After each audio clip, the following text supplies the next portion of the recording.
Derrick Henry happened. Yeah, they sold out. They sold out. Somebody paid them off.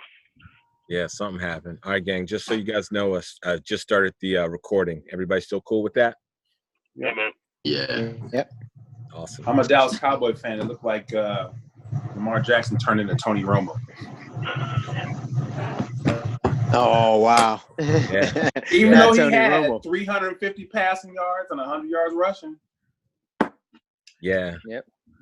Yeah, Can't but beat yeah, that. he also I mean, you're not supposed to lose. Three had interceptions. three errors, Two. or 2 fumbles, 3 interceptions. Yeah, some picks. Those 4th and 1s, I think. Yeah. Killed. Yeah. If 2 interceptions weren't his fault. Yeah. Well, one of them was. The second one. Yeah, one of them was. Oh yeah. That was. Yeah. That one hurt too. Yeah. Yeah. Yeah, that hurt. Yeah. Right where they were getting momentum. All right, Patrick, welcome, sir. Good to see you. That's when you say it's good to be seen. Or not. Maybe it's not. You don't tell me what to say just because you set up the meeting. Hey, now, we should have known from last week, because Pat just told us last week he ain't really got to do anything. Right? Yeah. Gentlemen, I missed you. Thank you. It's good to see you. Absolutely. That goes, yeah, for me as well. Missed all of you. And I think we all are still kind of feeling that high from last week, and Jeff's interpretation of chapter 5 and all the goodness that came from that. So again, Jeff, kudos to you. Thank you for that. We appreciate it. Yeah, my pleasure. Yep. So a couple things, guys. This time next week, probably around 10:30 or 11. We'll be joined by Robert Masters, and I thought we'd spend maybe the first few minutes, even before check-in, just talking about questions, potential questions, ideas, and if we can agree maybe to send those to me via email by COB today, because I'd like to get those out to him no later than Monday, maybe just a few. We go from there. Any thought or any burning question that somebody feels they just have to get off their chests and have Master's answer? Lonnie? Yeah, I figured that was direct. I just got one question. I just want to know more about this Turkish invasion.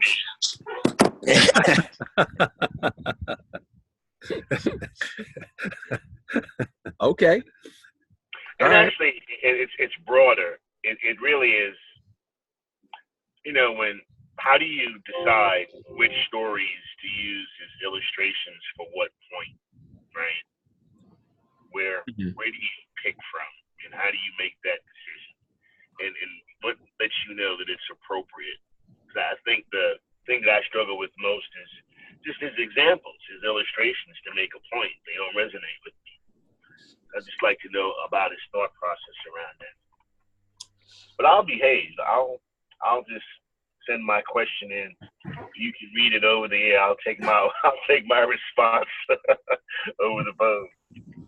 Yeah, no, it's all good. I don't think we have to behave. I mean, he enters at his own risk, right? You author a book. That's right. So he should be prepared to, answer, anything that we put forward. And if he can't, that's cool too. But if if that's a question that you want to ask, I mean, I think we should ask it. I do have a question I thought of last night in thinking about him in this book, and it kind of speaks to what you were talking about a bit, Lonnie, because some of the examples that he uses, I'm not going to say I don't believe them. They They don't. They don't seem far-fetched. You don't believe But him? okay, so I don't believe them. Okay. I'm not going to say that I don't believe him, though. But my question is, what in his life inspired him to write this book when he did? Right. What was it that sparked the direction of him going to say, I need to write a book about, because every time I imagine an author writing a book, it something in them happened, an idea, a situation, something that created a spark in their mind to go this direction. I just wonder, what was it that happened that had him write this book? Because there's a lot of stuff in this book, obviously about manhood, and it's just, I just want to know where his mind was when he wrote it. Because there's some things in the book, and I love this book, by the way, but there's some things in the book that I don't, when I read them, I'm like, nah, I don't actually see it that way. And he's probably a lot smarter than I am, but I just don't see it that way. So I wonder where he was when he wrote it. That's fair. I think I was that's going to say the same thing. Yeah, I think that's a great opening question, right? Yeah. I just have. I've just got a process question. Are there any plans for this book to be on audio? I do a lot of audiobook reading as I do my walks in the morning, and I'd like to have this on audio. Yeah, because it's not on Audible, at least. And because like you, Doug, I looked. I mean, because that would have been perfect for me, right? Just to, on 2-3 hours I'm on the road. Yeah, just knock it out. But I think that's a good question.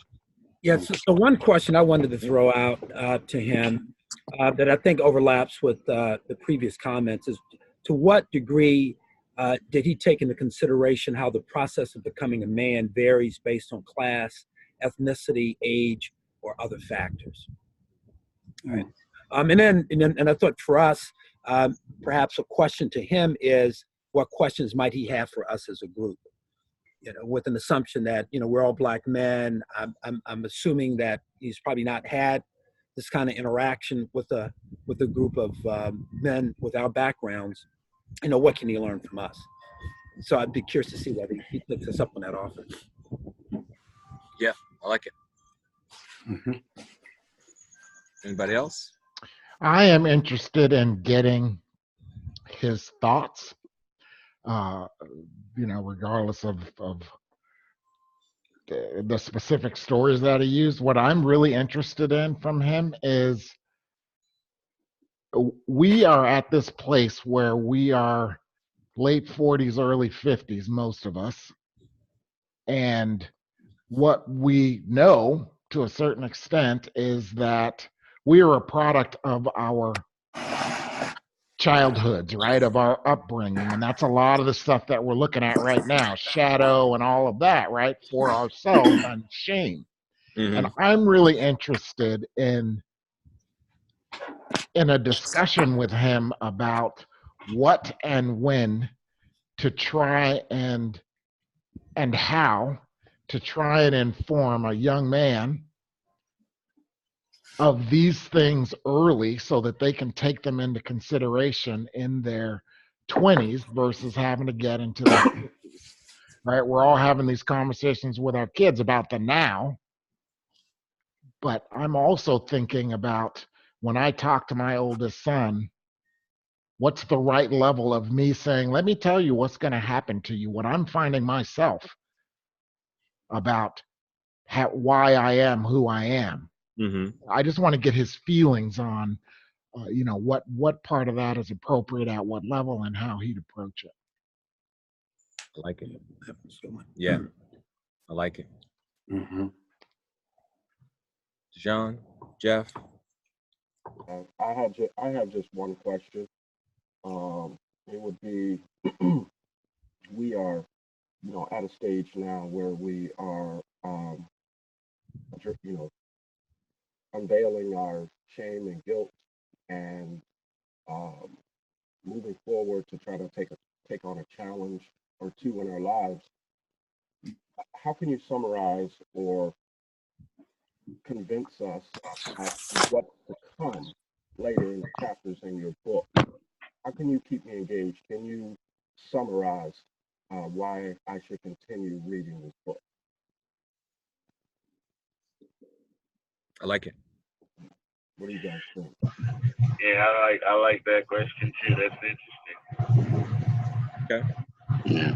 And I don't have, anything other. I think everybody's asked great questions. Mine both fall in line with Shannon and Tom's questions. I don't have anything to add, but I was really interested in both of those topics. Yeah, and I think the only question I had, and I think it kind of piggybacks off of Tom's, when he talked about kind of class and ethnicity, it was like, it's clear to me that this was written from a white male perspective. And did he take into consideration, or did he, venture out and explore or try to gather any insights from men of color? And if so, how? And if not, why? Because to me, and given my read through the book, I couldn't glean any. Not that that's a bad thing, because we may not have been his target audience. But I would like for him to, share his thoughts on his process. So I would just add in there as a question, if we can. I'd like to, knowing what he understands about us now through his correspondence with you and through the conversation that we're going to have, he has done a lot, from what I've read, in men's group environments. Mm-hmm. I'd certainly like to understand any thoughts or cautions or anything that he has about a group dynamic like ours going forward, so that we can make sure that we stay strong and continue our momentum versus some of the pitfalls that he may, that he knows might exist. Yeah. Guys, I think these are all great questions. And I don't know that we necessarily have to filter any of these. I think if you guys send them to me, I'll just send them forward. And, and then we'll just have what I hope is kind of a very kind of just organic conversation with him. Mm-hmm. Right. And, we can say, hey, look, we sent over, some questions. You tell us where you'd like to start. I have a feeling that, as much as he may help enlighten us about some things, he may have an eye-opening experience himself, because I'm certain that he's never dealt with or had a discussion with a group of Black men about any book that he wrote. So this may be enlightening for him as well. Yep. I hope so. Mm-hmm. Yeah, I hope so. All right. Sounds good. Everybody good? Amen. Yeah. Just send those over to me via email, and I'll send those off and let you guys know where we are, and hopefully he's still a go for next week.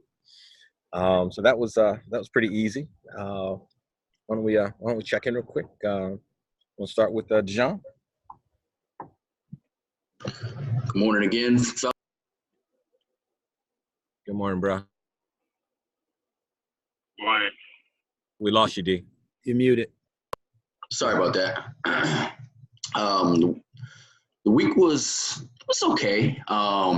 Work is starting to pick back up, although I'm getting more and more frustrated with my job, just in terms of my own growth and development. So I'm in the process of reconstructing my resume and getting that back on the market, and kind of trying to shop my talents for other opportunities.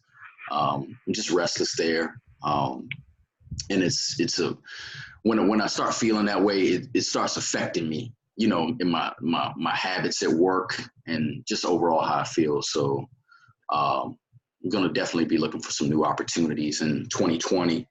Other than that, home is pretty good. I had a baby shower for my daughter, who will be coming here shortly. Yesterday, she's breached right now, so Tuesday we'll go in to talk about having a cesarean and putting that date to paper, and look forward to meeting her here shortly.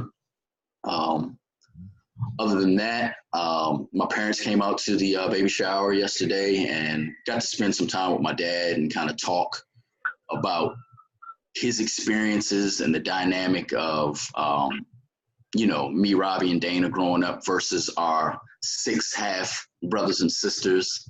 And it's interesting to see, to hear a different perspective from somebody that, growing up, you just saw as a tyrant almost. Like this cat is doing my mom greasy. He's got 9 kids. He's going from house to house and how he's moving. And then, to sit down and talk with him about some of that shit was pretty interesting.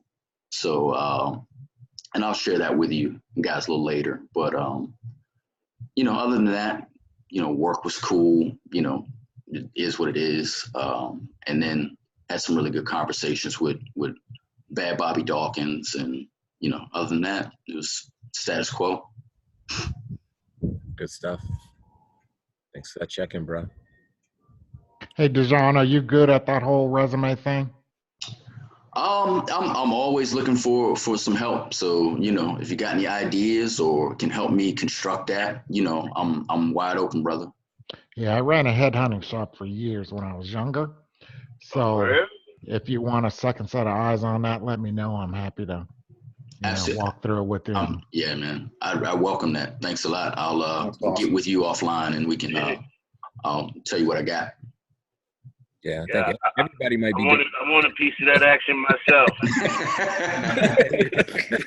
happy to help. Yeah, we all might take you up on that one, Patrick. You might have just meant that for Dejan, but I hope not. All right, all brothers are welcome. Awesome. Hey, Jeff. Yeah. Oh, you good? All right. Yeah, I'm good. I had a pretty good week as well of opportunities. New year for our Center of Healthcare. So there are going to be some changes around there in leadership. So I got to be prepared to sort of package myself to be digested by a new staff member that's, pretty much top of the food chain. That's okay, been there, done that. Let's see, had some success rollout this week as well, some positive feedback on a telehealth initiative that I was a part of, where, we created basically an agile means of interfacing between patients and providers on the fly, when they either do home visits or they do them at smaller clinics. And if they need to, we are a comprehensive clinic. So we provide care not only from the MDs to the NPs, PAs, but we also have nutritionists, dietitians, social work, genetics counselors, physical therapists, and so on. So when they are interfacing with the patient might reveal some needs that they have. So the idea was to say, how can we get, how can we make that happen real time for the patient, and so I set up a process where they can communicate with whoever's on call, if you will, and the patient can, speak with them, have their needs met, right then and there, and schedule future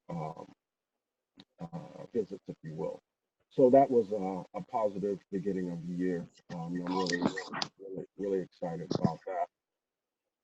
Personally, still doing the bob and weave with my son, but everything is a conscious effort right now to try to keep our communication going well. But we have had some opportunities to continue to sort of practice master's methods, let's just say. And I'm just doing my best, and I think he's he is who he is right now, and this is all new for him. And so I have to sort of consciously remind him, like, hey, bro, we've moved past that level of communication. Let's try to resolve this a different way. And so I'm still in it, and will be. And so, hopefully we get to a place that's real good for us. So, yeah. Awesome. Thanks. Jeff, you know what question I'm going to ask, right? It could be anything from you, Pat. Right? How many days of journaling did you do? Let's see. Collectively, about 3. But you're hitting it. Yeah, but I started the process. 3 of them. This hasn't come to a habit yet. Yeah. I just keep harassing you till you get there. You're welcome. All right, sounds good. Good stuff, Jeff. And I was going to ask you about this tele health. Is that just by phone, or is this a web app, or right, or some common? Yeah. Well, we have to follow HIPAA guidelines. So therefore, the conversations have to be encrypted, if you will, or protected. So we chose to go with our GoToMeetings product, and they are they're able to use their phone, tablet, laptop, whatever they have. Okay. That's what creates the agile capability. Is that I set these folks up with headsets and whatever they need, and a separate meeting room that's private for them, so nobody else can just jump in on it within our organization. And then now training them on methods of capturing and recording, getting consent to do so. Okay. And those kinds of things. So yeah. Awesome. Good stuff. Fun. Yeah, and I guess in the future, man, if you ever need some thoughts around any of that, I'm always open to talking tech. Oh yeah, sounds good. Yep. Good stuff. Doug Bentley. How's everybody doing? Can everybody hear me out there? Yeah, man. Can everybody? Okay, we're good. No, it was a really good week. A lot of things going on with work. We're trying to build out a new quality assurance position. So we're conducting interviews this Monday. So really getting a lot of applications in for the new position. So that's a good thing. I had a wonderful opportunity to meet with Patrick again, and him help me walk me through some parts of a speech that I have to give in Daytona next week. And that was a really good meeting. Like I was telling Jeff earlier before we got on the call, Patrick has a wonderful way of just listening to what you're saying and then putting it down in words and really making sense of all the words, all your thoughts in your head. And so I just wanted to thank you for that out loud again. And then had some really good conversations with my son about, where he's going in his career with wrestling and that. And he asked me to come to his wrestling tournament yesterday because I wasn't going to go, but he asked me to go. He had lost to a kid the week prior to it, and it's a really good sized kid and really strong wrestler. But he thought that he could win this guy, beat this guy, and I told him, it's really not about winning or losing. It's always for me been about just trying your best and trying your hardest. Well, the wrestling match was amazing. It went back and forth and back and forth. It had about 5 lead changes, and he ended up winning 7-8. And I wasn't really proud about the win. I was very happy about the effort, and so that was yesterday. So it's been a really good week. It's his birthday today, so if I have to get off to go to a breakfast, forgive me. But really good week, and thank you all for being here again. Awesome stuff, man. Yeah, good stuff. And we saw those pictures, and you look like a proud papa. I am. I know you are. Man. Good stuff. Yeah. Shannon Stewart. I had a rough week, guys. We had a death in our family. My wife's sister-in-law passed away, and we're going to be driving to Detroit Tuesday for the service and stay there for about a week to be with her mom and her brother. Work-wise was fine, it was the same. My kids told me they were proud of me this week. Ironically, it was really something that, we were just talking at the kitchen table and they started telling me how proud they were of me. And it made me think of you guys because we've had some things happen the last couple of weeks that, I wasn't happy about, and they just made me happy. I also, excuse me, had a conversation with my mother, and I let her know. I said, I'm in a group, and I explained to her a couple of folks that she had already met. And I told her, I said, these conversations that we're having in relation to the book and just in general are very helpful. And she told me, she said, the things that we're talking about and experiencing, the reason that we're saying the things that we're saying and talk about the things that we're talking about is because we care. And I said, a lot of the things I talk about, Mom, have to do with the kids and my wife. And she said, that's because you care. And she said, all of y'all care. That's the reason y'all are having those conversations, because you care. Whether you make mistakes, which you're going to or not, she said, all that stuff later in life, your children, your wives will realize that the reason that those things are happening is because you care. And she really made me feel good about being in this group and knowing you guys. So that was it. Good stuff. Sorry for your loss, man. Thank you, man. I appreciate it. Sorry for your loss. Yeah. Mhm. Sorry for your loss. And get you out on the mountain too. I was just thinking, I really want to hook up with you two.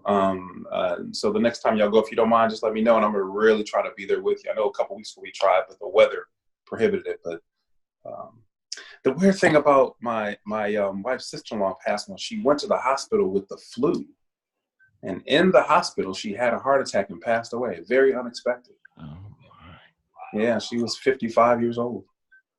Yeah. Yeah. Yeah, I'm sorry. Sorry to hear that, Shannon. Thank you, man. Please give your mom my best. She's a beautiful woman. Thank you, man. I appreciate that. Yeah. Lonnie Gregory. Yo, fellas, I'm feeling really good today. So I checked out the weather report on Thursday, realized it was going to be awesome weather a little further south. So I decided I'm taking Friday off. Drove down to Richmond, Virginia area where Sheila lives, and went bike riding, man. Rode this trail rated difficult. I usually avoid those, but I decided to go ahead and ride this trail. It took me 2 days to ride this one trail called Buttermilk, but it was thrilling. I didn't crash, didn't fall. Wasn't really happy with my performance Friday. Went back out yesterday and knocked out the rest of the trail and rode some of the features that I had passed up on Friday. Mm-hmm. So just happy about that. Getting out on my bike is my other therapy. It just really allows me to exhaust myself, and like semi-think through some things, but just really try to be out there in nature, pay attention to the bike and to the trail and to my body. And hanging out with Sheila is always cool. She's really sweet. But what was most interesting is the thought process Thursday to say, you know what, I'm gonna do me this weekend. I'm not gonna be apologetic or make excuses or lie. I'm just going to go ride, and I feel good about that. Feel good today. Like Dejan, my career trajectory isn't where I want it to be, so I'm also exploring. I was very anxious. I think I shared that last week when I told you guys I was stuck because I was really feeling anxious about my career, and I decided not to feel that way. I decided I'm just going to be joyful no matter what.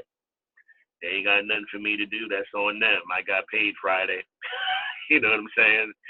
And was on the road and on my bike. So I've decided to just find the good in everything. And, you know, as this one Jamaican art curator says in her YouTube talk, her grandmother expressed to her the sentiment, "Wata for me, kya un for me." So when it's my time to have my opportunity, it will materialize. Until then, I'm just going to be happy about me. And thanks to you guys for giving me these multiple perspectives. And again, one of the things that Deshaun said a couple of weeks ago is like, whoa, you know, we're all right. We're cool. There is things about us that are good. And I decided to focus on that this week, in spite of things that I'm not satisfied about. There are a lot more things that I am satisfied about. So I focused on that this week, and I'm in a good place right now. I got my coffee, I got my stogie, and I got you guys. I'm good. Good stuff. Good stuff. Thanks, Sharon, Lonnie. And I'm still waiting for an invitation to, you know, get out on one of these trails with you, man. Yeah, man, we got to do that.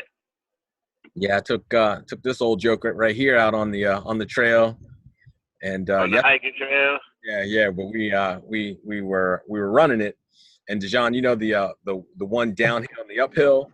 Mm-hmm. I was telling Tom, I was like, man, you know, on my rest days, my rest runs or my recovery runs, I normally walk up this hill, and that joker took off up the hill. But we made it. We made it. He pulled me through. Together. That's some hill, man. I remember that hill. I had to stop while walking. Yeah. And that joker ran up it. I was like, uh-oh, here we go. You a bad boy. Here Dr. we Stewart. Here we go. So we got, speaking of that, Tom, why don't you give us a check-in? Yeah. Now, Lonnie, when I walked into my office on Monday, I wrote on my whiteboard, "Be joyful." Yeah. I think almost everyone who walked into my office during the course of the week read it, and it changed their disposition. But I had a really good week, and my week started an hour after our last call. I called Robbie like immediately afterwards, and we processed what I thought was a wonderful conversation. And I was really inspired by many of your breakthroughs, particularly you, Jeff, and in your conversation with your son. And I called my wife, and probably had the most open discussion I've ever had with her. And in the spirit of living on the edge, I tried to isolate the moment in our relationship in which I held back in sharing something with her about me. And it was more heartfelt, not from the head, that explained like where I was coming from. And it had a lot to do with when she told me she was pregnant. She told me she was pregnant 3 months into our relationship. And what she heard in terms of my reaction sounded like a guy who didn't want to have a kid. But what I explained to her in retrospect, it was a guy who was terrified of having a kid. I mean, I love the fact that we now have two, but she interpreted that in a way that she had a reaction and I had a reaction, and we've both been living to some extent with that unspoken experience. And she was very receptive and agreed that that was probably a really tough place that we've been grappling with. So that was a huge breakthrough. And then I think on the tail end of the week, and a couple of you said what brings me to see it next to Robbie. My mom was hospitalized on December 12th, and she's 83. And the first doctor that saw her said that there's a strong possibility that she had cancer in her intestinal area. And she hasn't been able to digest food since probably about the 10th of December. I arrived on Thursday. On Friday, we walked out of the hospital, no signs of cancer. She had a couple minor procedures, but we were able to take her home. And much like her mother, my grandmother, she'll probably live to be 100. So that was an exciting moment. And it's always, a special time in life for me to be seated next to this guy, because we live on different coasts now. and we don't spend nearly as much time as we used to. So I'm relishing, the last few days, and he doesn't know it, but I may become a squatter. So this may be the first of several weeks. I'll be seated here next to him, but it's always a pleasure to be with you guys. I look forward to another stimulating conversation. Praise God for your mom, man. Thank you. Absolutely. Absolutely. Good stuff. Yeah, I'll go ahead and check in real quick. As always, guys, it's great to be here. Certainly great to be seated next to this dude. It was a good week. It was a heavy week professionally, in that it was, all of the holidays where everybody was kind of, off and doing their things, and it was like things were just building and building and building and building, and January 6th, that Monday, all hell broke loose, right?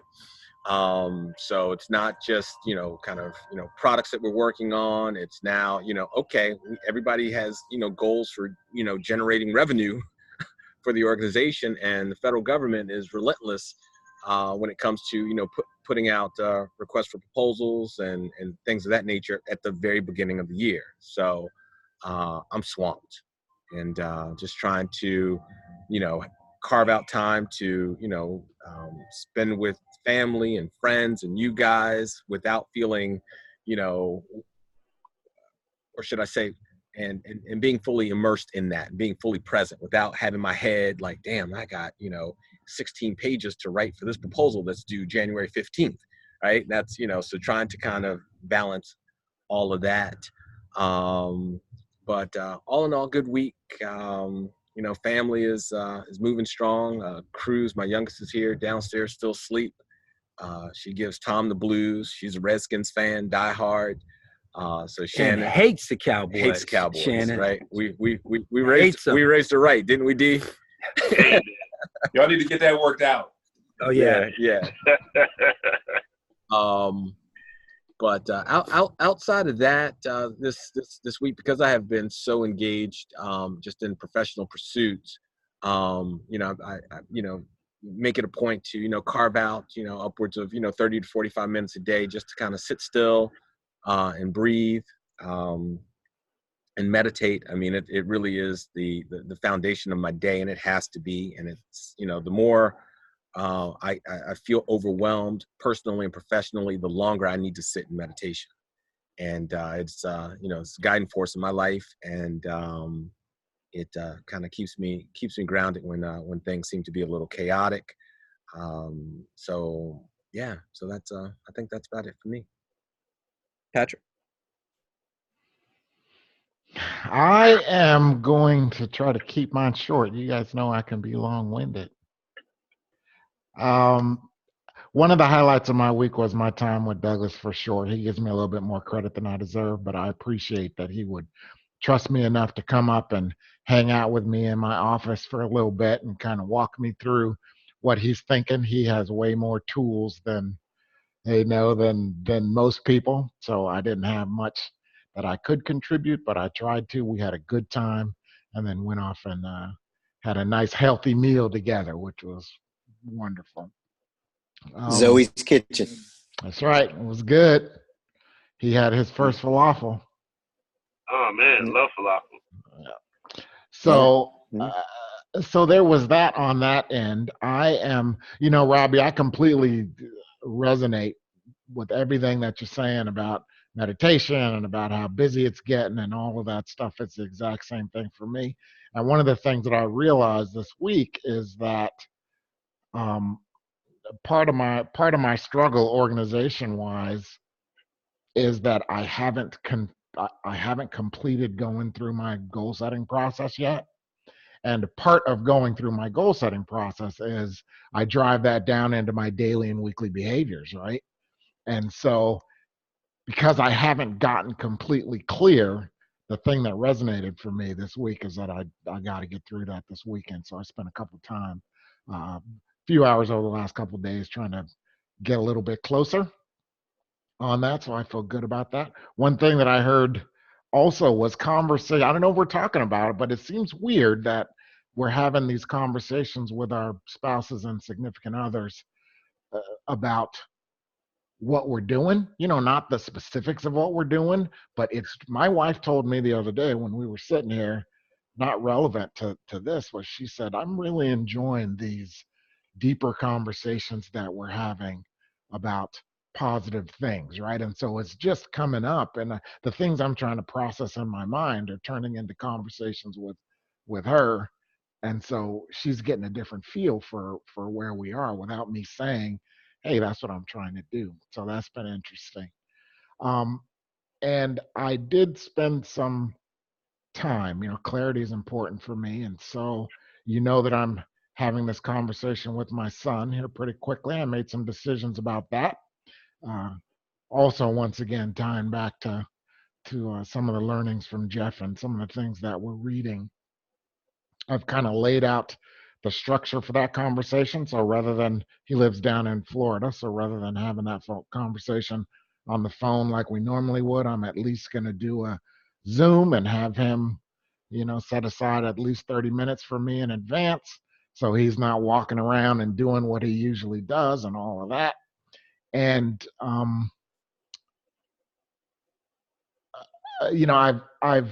I spent about 3 hours just writing about him and about what I want to say to him, because my thoughts are all over the place and I want to be conscious of getting to the points that I want to get to with him.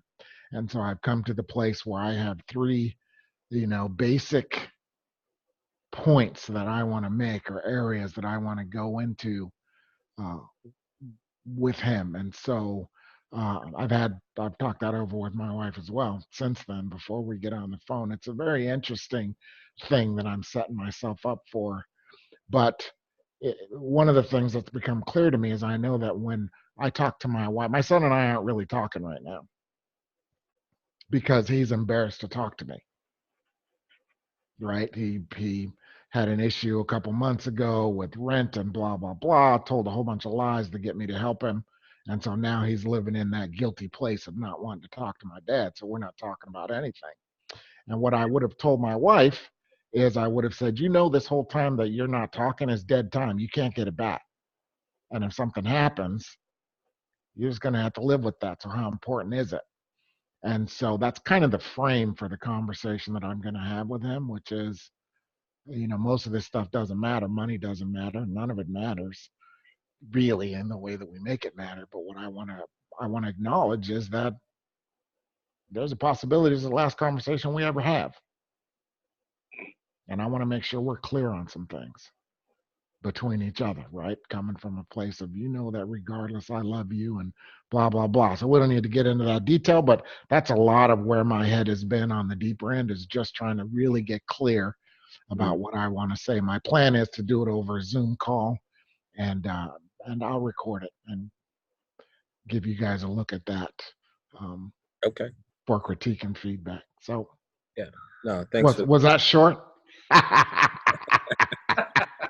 It was short enough. It was short for you, right? So it's funny, Patrick, that you would be thinking about using Zoom as a platform to have this conversation, because ever since Jeff shared his audio recording with us, I've been thinking about ways to kind of create a platform where that could be just kind of like the norm, right? And one of the things that I came up with, and Tom and I were talking about this yesterday, was this product called Witness, and it would essentially be a platform where folks can go to have a conversation. In this case, you and your son would go to have a conversation, and you could invite a witness into that conversation, right? And it would be someone from your personal network who you would give kind of a trust rating to. And they could be there. They could give feedback, or they could just be there just to witness the conversation. Because one of the things that that really resonated with me when Jeff shared his conversation is that it's, I think we show up differently, and we talk differently, and we, act differently when we are being watched, right? Right. And I know for fact, if I had a platform where I could have a conversation, I could invite someone into that platform and know that that is being witnessed, and maybe you show the witness or maybe you don't, But I think it encourages you to have a more healthy conversation, as opposed to, you and your son, you just by yourselves, just without that, it could go a bunch of ways. So it's just one of the things that is on my mind at some point. That's fascinating. Yeah, would like for us to, as a group, talk about how to, maybe build that down. Hey, Rob, that's called Alexa, isn't it? Yeah. Is it? Yeah, she's always listening. Yeah. So, I mean, yeah, absolutely. But it's one of the things that, I would certainly be open to talking about more. And maybe that's a kind of a subgroup that we have where, we, have a conversation, outside of this forum where we, talk about those kinds of ideas. But guys, if I can, I want to ask Jeff a question. Jeff, when you were having the conversation with your son and you knew that you were recording it, did it have that type of impact on you? Or effect on you? It controlled the pace of the conversation for me, because I wanted to make sure that, of course, in capturing the conversation, that each step of the way, I was conscious about being clear to him, but I did this to review myself later. So I wanted to make sure that the conversation we had would be really clear. And again, also it helped me in the realm of not being threatening. You know what I'm saying? So it's like, it kept me in a zone, man. I mean, you guys try it. Just try it, even with a friend. If you want to have a conversation about something very personal, setting your iPhone down and just try it. And I think it automatically, again, sets your pace, sets your level of clarity, and so forth. Because at the end results, you want to go back and take a listen. But I think, yeah, that's what it did for me. And I think I might have shared with you guys. I didn't, and I don't know if I should have, but I'm dad, so, and I didn't want. I wasn't going to use it for anything that was going to hurt him, but I did not tell him because I wanted him to. I wanted to be authentic.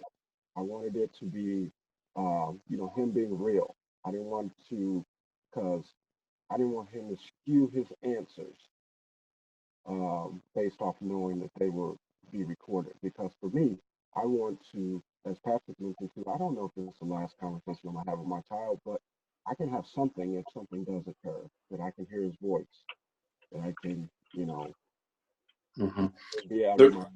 The reason I asked you that, Jeff, and thank you for that answer. The reason I asked you is because as you were talking, Rob, I was thinking to myself, the premise of that idea is really good, but I would worry about the person you're talking to not feeling comfortable enough to have a one-on-one with someone and give, like you said, Jeff, maybe authentic answers. When I was Air Force, I was actually military equal opportunity, social actions. And when I went to training in Patrick Air Force Base, they told us at the beginning of the training, they said, listen, you guys, when you guys come into these small groups, there's a microphone and we record everything you say. You guys are going to forget about the microphone, but we record everything you say because we want to make sure that you can go back and listen to it. And they were right. We forgot all about that microphone. And we would literally express ourselves. I mean, people were screaming and hollering sometimes in these classes and crying. All kind of stuff was going on. And then they would let you go back and watch yourself. And I think from the standpoint of, like Jeff said, to be able to go back, because we're trying to grow, go back and look at yourself, how you communicate, the words you use, the things you say, you can't fake it. You can't say, well, I didn't really say it that way, because you're looking right at it or you're hearing it from your own mouth. And I think that would be probably the biggest or the most helpful as far as growth, because you're watching yourself or you're hearing yourself. And I think that's the whole point of the recordings, to make sure that you're understanding how you're communicating and what the person's getting out of it and that kind of stuff. So I do like the premise, Rob, of what we're talking about. Mm-hmm. I don't know if I'm 100% with another person being there if it's a one-on-one conversation. Gotcha. See, I think about that though from like a two-pronged perspective, right? On the one hand, as long as it's what we're doing right now, where we're trying to get better, right? It's for us to review and understand and dissect. And did I say what I wanted or whatever? And even that has a certain level of trust to it. But I think that for some of us, depending upon the kind of conversation that you're having, you could say, I want to invite somebody else into this conversation, not to actually join, but we're not communicating well. Yeah. And I want to be clear about the way that I'm talking to you, and it's for that purpose.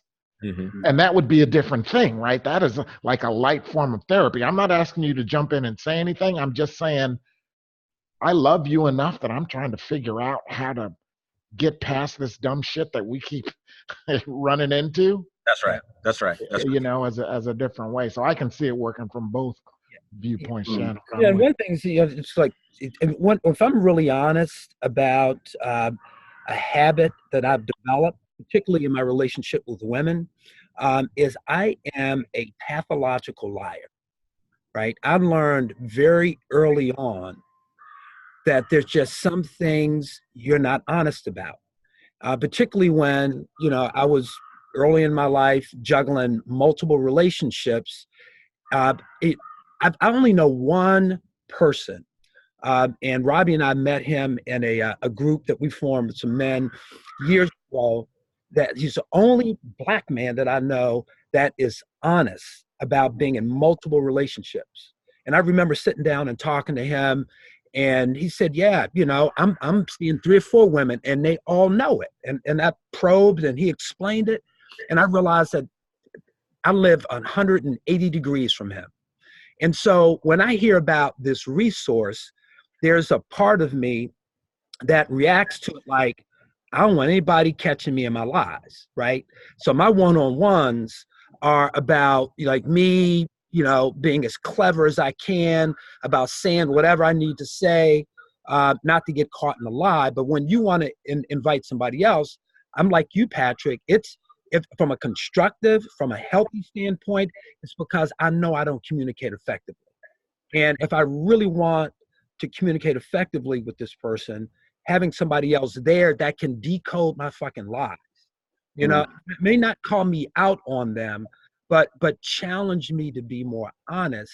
And what I'm discovering about everything that we've been talking about for the last few weeks, going back to this conversation I had with my wife last week, is that from an early stage in our relationship, I was not, and lies can come in many different forms, right? It's not blatantly telling her something that's not true, but it's sometimes telling her so much shit that buried in it is the truth, so she can't decipher it, or but just so many different spins on it. So I think a place that I'm reaching through these conversations that we're having is that I've got to find a place in me that I can be more open and transparent about things that are happening, because not only in my personal life, I'm pretty good at it professionally in ways that I'm rewarded, So, yeah. Tom, man, you an honest cat right then and there. I feel you. I am in the exact same situation. Most of my lies are lies of omission, outwardly, right? But as I've come to realize, like this week and from my conversation last week, I'm telling myself some of these same lies, right? I'm believing my own lies. which I think is more detrimental. Mhm. And so this week I was very conscious about not lying to myself about what I'm wanting, what I'm feeling, how I'm thinking, and just to be clearer with myself. Now, mind you, I didn't tell old girl in Maryland I'm going to see Sheila, right? I ain't do that. But what I said was, I'm going south. I'll be back Sunday. You know what I'm saying? So just a level of transparency a little further up, which took, it was an edge for me, because usually I'd conspire and figure out and manipulate and, come up with all types of calculations and calculus so that I could achieve some ends. This time I just said, the weather's great, the trails are good, I'm heading south, I'll see you Sunday. And so I'm getting closer to this point, but back to Robbie's point, I so much love this ideal of witness. So when I was with Northrop Grumman, I was Director of Learning Technology and Operations. And one of the things that I persuaded the company to do was to allow us to record the link meetings for various teams so that we could actually capture their dynamic and use it as a coaching and feedback tool so that they could be better at having these virtual conversations and, having virtual meetings. For me, it was strictly about, Robbie, how do I build this learning organization, this self-sustaining learning from experience? And recording was the perfect way to do that. You don't get to lie about what occurred on an recording. And I am absolutely sold out on this idea. It is absolutely worth pursuing. I've actually written about it and would love to contribute to doing something with it.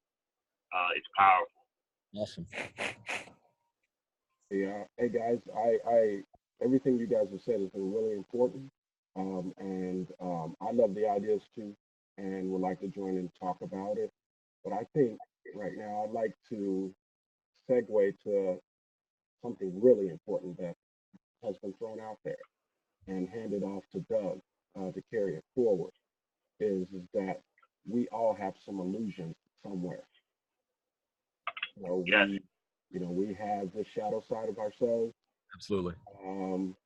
that we have perfected in some means, and so I'd like for us to see if we can dive into that, so we can walk out of this conversation with some work to do and some reflection.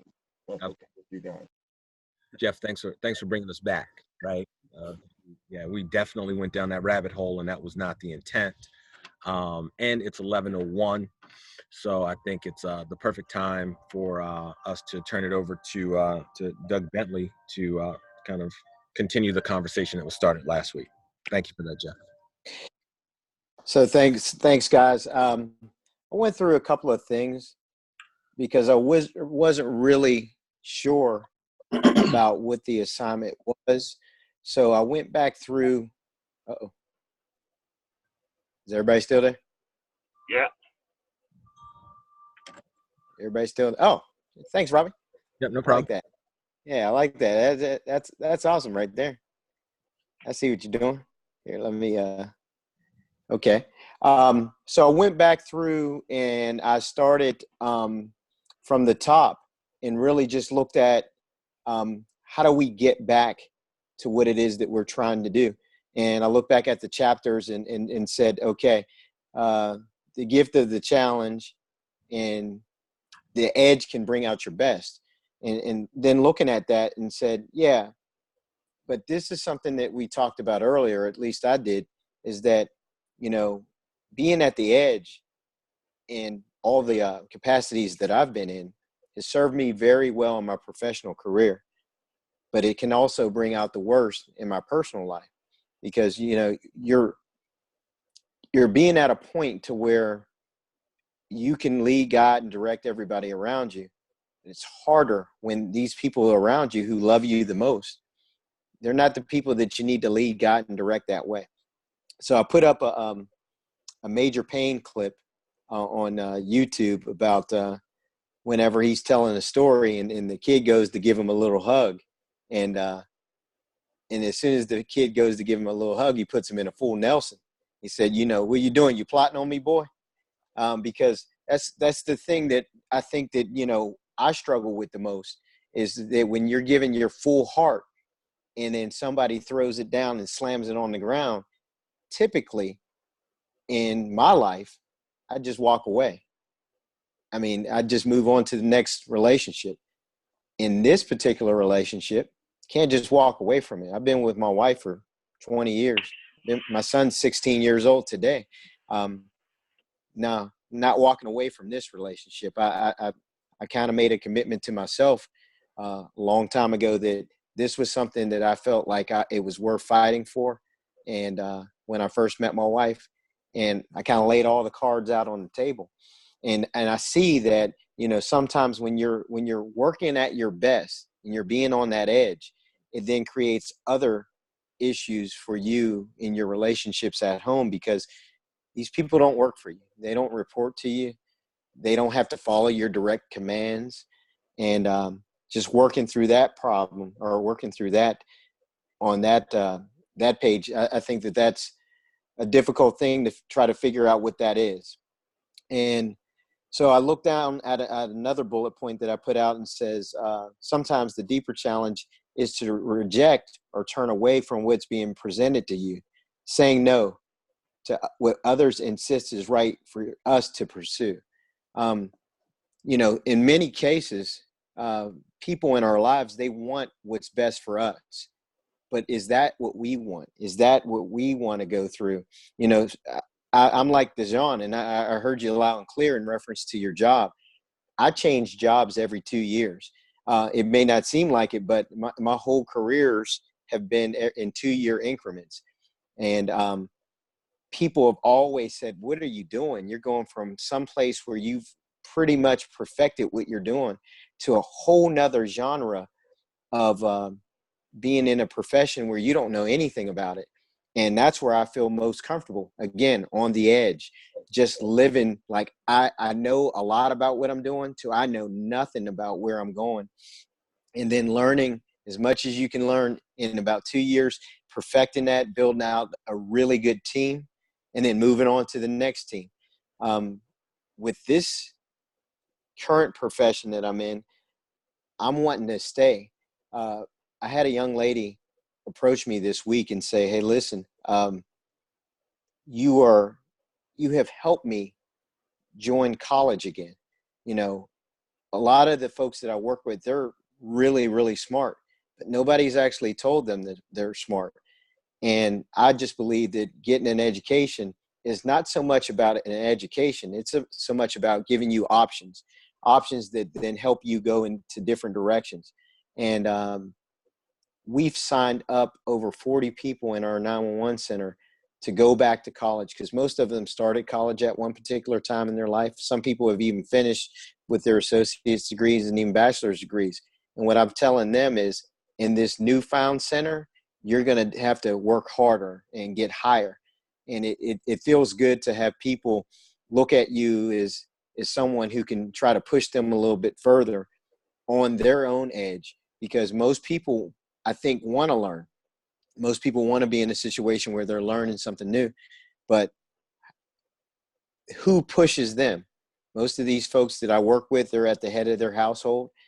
They're the patriarch, or I should say the matriarch of their families, and nobody's really pushing them. They're the providers for their families, and, you know, really just wanting for them to be as high as they can be, and really take my job. That's what I believe that my mission is here, what we're doing. And that's pushing the edge, because that's doing the leadership from a whole different perspective. One of the things that I said in here is, if it's not a significant challenge, it's not your edge. Okay. Well, one of the things I guess is a good question for Robbie, to get to masters, is how do you define what is a significant challenge is for yourself? Because I think that we've all put ourselves in deep water where we didn't necessarily know how deep we were in until we jumped into that deep end of the pool. And, you know, what is a significant challenge, so that you know where your edge is. And I think that that's a question that I had. But being prepared to start small and build big. And one of the lines that I highlighted in my book was, it said, "Look before you leap." And, you know, I had some pushback on that, because if you always look before you leap, I don't think that you ever get there. I think that you get there by almost just saying, strategically, maybe, I'm going to close my eyes and just leap and learn how to fly on my way down. And for me, that served me very well in all of my years. But if you're, Doug, yes. Doug, I think what he wrote was to look while you leap.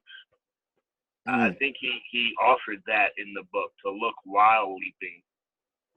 And the reason why I remember that is because it's parallel to like a mountain biking experience. So they always say, you know, when you approach a new section of trail, one that has a hazard or particular feature, that you get off and you study it first, and then you go back and attempt it, and you pay attention to that thing that had you scared of it, and focus on that while you're taking this obstacle. So I do think he does say, look while you leap. Okay. Yeah. Did anyone else remember that? I was just about to say, I think he talked about, he did say look while you leap, but I also think he said all those words, all those phrases. Yeah. Right. I think that might be where the confusion came, because he said it both ways. Yeah. Mm-hmm. Okay. And then, so we got to the illusion part. I got to that, and then really just the song Biggie came to mind. Came to mind. It was that it was all a dream. I used to read Word Up magazines. And what I'm finding out is it almost feels like this journey of ours, it's all been a dream for me. If somebody would have told me by the time I turned 48 that this is where I'd live, this is what I'd be, this is what I would have seen, seeing all 7 wonders of the world, I would have never believed that would absolutely be possible. And for me, it almost feels like a surreal dream, that somewhere along the lines of me sitting in my bedroom as a kid, spinning around my globe, has gotten to this point. And I'm like, where did the time go? And what I figured out is, you know, one of the things with the one movie with Instinct with, I guess, Cuba Gooding Jr. is whenever he said, you never had control. And that's the thing that I think that, you know, one of the reasons that I don't drink is because when I was very young, I felt like I was out of control for myself. I felt like I did not control the narrative. And the one thing about life is that you may make decisions that you feel are very good decisions, strategic decisions for you to make, but you're never really in control.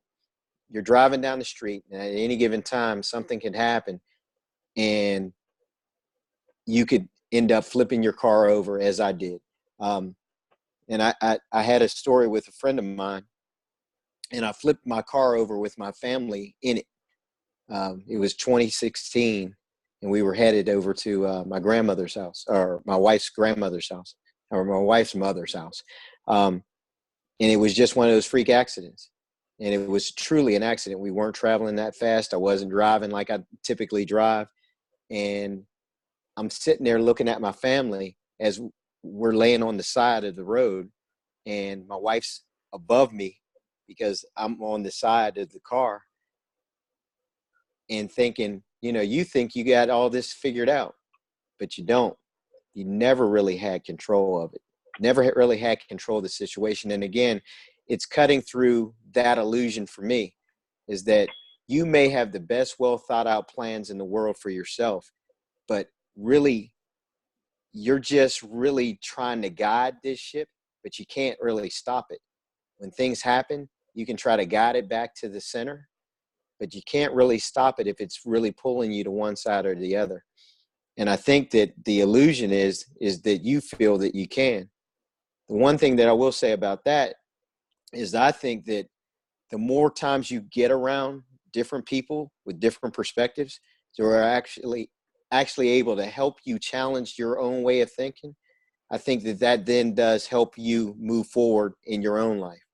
And, you know, I think about this group often throughout the course of my weeks, because you're able to then talk about perspectives that I hadn't even thought about, but do exist in my own life, but I don't really think about it consciously. You know, when Thomas said about the relationships and telling just bits and pieces and parts, yeah, that's a real conversation, because we are all with this illusion that we're doing certain things for a certain reason and having a certain outcome, but it's really just an illusion. The control is never really truly there. And then I guess finally, they had some bullet points at the end, and we talked about those finishing up in reference to some of the bullet points. And I'd mentioned some of these last week, but one of the things that I said I think I might struggle with, or I think I do struggle with, is when you're talking to people, be non-shaming. Because, you know, I'm thinking like, how could you think like this? Or why would you think like this? And that's their thought process. It's not mine. And I shouldn't try to shame somebody for thinking how they think. Instead, I guess what you're trying to do is you're trying to talk to people in a way that they understand what your thought process is and how that either matches up or doesn't match up with theirs, and then try to find some common ground. And then finally, one of the bullet points is saying neither too little nor too much. And I said, you know, well, who knows what the balance is on that? I had a conversation with my wife, and I didn't want to say too much because I didn't want to make her upset about one thing or another, trying to, you know, still keep the peace here. And then if you say too much, you feel like you've overstepped. And it's like, where's that fine balance? And I think that, you know, it comes with time and work and effort and using some of the tools that, you know, obviously every couple has to use in order to be successful. But like I said, I've been with my wife for 20 years and I'm still trying to figure this out every day. Like, you know, how does this really work? I don't want to walk around my own house in eggshells. And, but I think that listening to Jeff the other day on the audio tape that he had with his son, really helped me understand how to really approach my son. And, when we had some conversations this week about the challenge that he was going to meet, we were able to kind of sit down, walk through that, and do a little bit better. But I think that I went back into the shaming part when I showed up at the wrestling tournament, saw this young kid, you know, kind of trying to showboat in looking at my son. And I grabbed my son up and I said, go ahead and rip his heart out of his chest right now, right here in front of his whole gym. And I said, and I want you to do that in his whole gym. And I said, and then once my son won the match, because I know he doesn't do this on purpose. My son's not like me in this way. When he wins and they raise his hand in victory, he looks away. He will not look at his opponent like, yeah, I just did that to you. And when they were about to raise his hand, I said eyes, which means I want your eyes focused on your opponent. And for the first time, he turned around and looked at that little joker in his eyes and raised his hand, because, you know, but I think that I did that in a way of shaming. And I later, when I was writing this, I later felt bad that I told him to do it like that, because I know why I told him to do it. It didn't come from a good space. It came from a space that you think you're better than me because you beat me last week. You're not. But that's some things that I know I need to work on. But finally, in summary, what I wrote down is calm your emotions and look to the challenge. Look for ways to challenge your edge. Work-life balance is essential for you being on a functional edge. And I meant what I meant by that is when you are so consumed and focused by work, I think it takes you out of balance with your real life. And one of the things that somebody told me a long time ago was, you are earning all this money. You're working as hard as you can to provide for yourself a life where you have sustenance, you have a roof over your head, and you have a quality of life that you are comfortable with. So don't ever forget why you work so hard, because it means nothing if you have all these things and you enjoy none of them in it. So I guess that's my summary for this. Thank you for listening to me. Absolutely. Thanks for sharing. Thanks. Well done, Doug. Thank you. Yeah, well done. Thoughts? Yeah, I like the part about the illusions, and you referenced that movie, Instinct, and the first thing that came to my mind was not Instinct, but The Matrix. Yeah. And you guys are really like the red pill for me, because I'm starting to deconstruct a lot of my own illusions and different things that I'm, maybe apprehensive about or not quite in tune with. So, just talking to you guys every week has been a red pill for me as I get past some of my own illusions in terms of security, or the illusion of security, be it in my relationship or in career-wise. And career-wise, there is illusion of security with being in a certain environment, knowing your work day in and day out, what's expected of you, your coworkers, just that comfort. And being in that environment, I need to get rid of that illusion so that I can progress and do things that might be out of my comfort zone, but also help me to grow. And in my relationship, the illusion of security happens for me where it's dealing with the situation with my daughter, and how I feel that she may have some resentment towards me, with not growing up in the same house as me, and not wanting to repeat that process. Whether I'm happy or not, do I stay here at all costs, so that I don't relive that situation with my son and my daughter that's about to be born now. But I have to get rid of those illusions of security or fear of what may be, so that I can truly be happy and figure out what Dijon wants with his life. So, yeah, that's interesting for me as well. Thanks for sharing. Thank you, Dijon. I love that whole concept of understanding who you want to be in the world before you start, making individual decisions about what to do based on your fear and shame. I totally get that. That's a great show, Dijon. Thank you.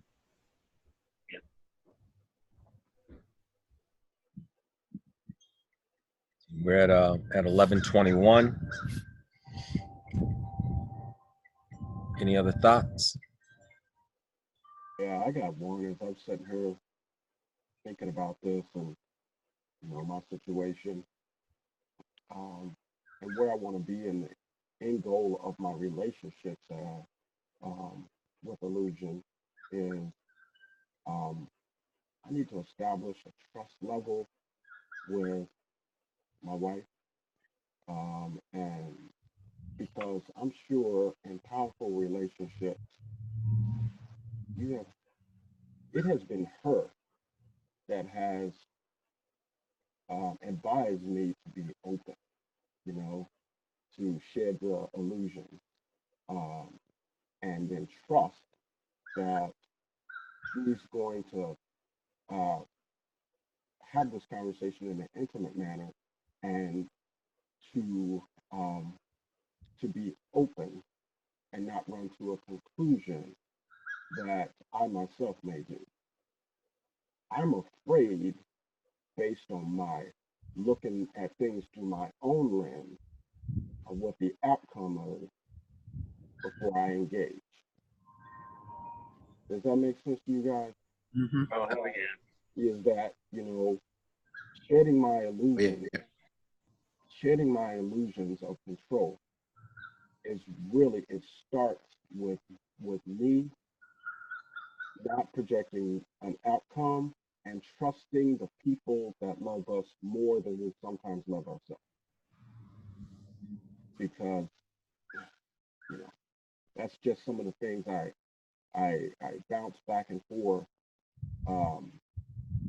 when I am coming up to the edge. And really, man, guys, my end game is like, we're on this earth for a short amount of time. I want us all to enjoy it. I want to enjoy you all. You know what I mean? I want to enjoy you all. But I got a lot of you to keep you happy. And then on the inside of myself, I'm tearing myself up. How can I be truthful to myself and to you all and show you the open side of myself? And really what my end goal is just loving and just trying to be the better me, and have you guys, lean on you guys to help me walk to that point where you don't destroy me all the way. I fear that you're going, that once I open up and say, here's the real me, bam, are you going to destroy me when I do that? So, if they say, no, I'm not going to destroy you. I really, and women are better at it. They sometimes are. I know I'm generalizing and I'm speaking from the ones I know. Yeah. Is that, I might have to lean on that, and that would be an edge for me. So, yeah. I love that. There's so much in that conversation of control. I'm certainly not going to pretend like I know all the answers to it, but I think a lot about that. Right? It's a very deep Stoic concept. It's a very deep, concept through the 12 steps, right? Which is understanding that what you control is so small compared to what you actually think you control. And the Tyson idea of everybody has a plan, right? So we spend all this time planning. We have very little control over what's actually going to happen, and realizing that up front. The thing that I love about what you said, Jeff, and what Dejan said is, to me, it all speaks to the concept of intent, right? Understanding who you want to be in the world and what your intention is about all you can actually control. I know who I want to be. I'm going to try to have this conversation with you, my wife, with you, my son, whatever it is, based on this place that I'm trying to come from. And then the idea of, if we think about the shame stuff and the script stuff and all of that, how do I turn all that shit off in the moment? How do I turn it off in the moment and say, my intent is this? This is who I want to be in the world. And this is what I'm trying to do. I'm trying to get to this place of not hiding my deceit in omission, or whatever it is. And then you just let it be. The risk is real, right? The risk is real. That shit might not always turn out the way that we want. Yeah. But at least you're congruent. That's right. I get that, Patrick. And I think for me, it's, a step before that, right? I get intent. And when I'm intentional, things flow. It's that my challenge is the remembering, right? Because you can get so caught up in the flow of life and the flow of work, the flow of relationship, the flow of friendship, that I just forget, and we talked about this, a few weeks ago. It's that kind of whole idea of, being, unconscious and, and conscious and, and aware. And I still struggle with that. So it's like, how do I remember to set intent, before engaging, be it my daughter, be it, the guys here, folks at work. It's the remembering for me that is the challenge. I'm listening, and I have to tell you, one of my issues has been, and this is something, I don't know how long I've dealt with this, and you guys know I've been married a few times, but one of the things that is just real I have a true issue with, I like for things to be a certain way, and I believe that I'm right with my family. When it comes to work, I control only what I can control, and I don't have an issue with it, especially being self-employed, where you don't really worry about what the other person who also self-employed in this company is doing. But in my home, I believe as a leader of my home, I know what we should be focusing at and what we should be striving towards and what we should be teaching our children and that kind of thing. And you guys are right. It's hard to control it and have everybody do it that way because they don't see it that way, or they're not old enough to see it yet. So my issue has been, I'm trying to make everybody see it this way and do it this way and understand why they're doing it this way and trust me. And they don't always. Either because from my wife's perspective, she doesn't agree with it, or from my kids' perspective, they don't understand why. And that is something that I just, I have the illusion that they all believe me and they all understand and they all want the same thing, but that's not real. And I know it's not. And I struggle with believing that it's not the right, that they don't see it my way. And, my kids, and telling me they were proud of me last week, I really loved hearing it. But I know that they don't always go the direction I want them to go because they don't understand or believe that I'm right. So what's your approach to that, Shannon? What are you gonna do, knowing that that's where you are? Yeah, I mean that's why I come talk to you guys every week. Give me some answers. I'm trying to come to the realization that it's okay. You ever seen that commercial where the guy is playing baseball with his son, and even if he's not he can't catch the ball great and can't throw it, the point is he's playing with his son. And that's what his son really cares about. His dad didn't have to be an all-star baseball player. So I'm trying to come to the realization that I don't always have to have every single answer. I don't always have to be right. I don't always have to be the best. I don't always have to. They're still going to love me. And I believe if I can get to the place where they understand my intention, I think I heard somebody say, then they'll probably follow me a lot easier than me just trying to say, come this way. And I can't let you have control because I don't trust you're going to do it the way I want you to do it. Mm-hmm. We try to tell our children sometimes, hey, do it X, Y, Z because I asked you to, and then just trust that they're going to do that. Or do we go do it X, Y, Z because I asked you to, and then go back and say, are you doing it? Are you doing it? Are you doing it? Right. That's kind of where I am. I don't even trust that they're listening to me well enough. I'm trying to control them doing what I asked them to do while they're trying to do it. And, have you ever read The 7 Habits, Shannon?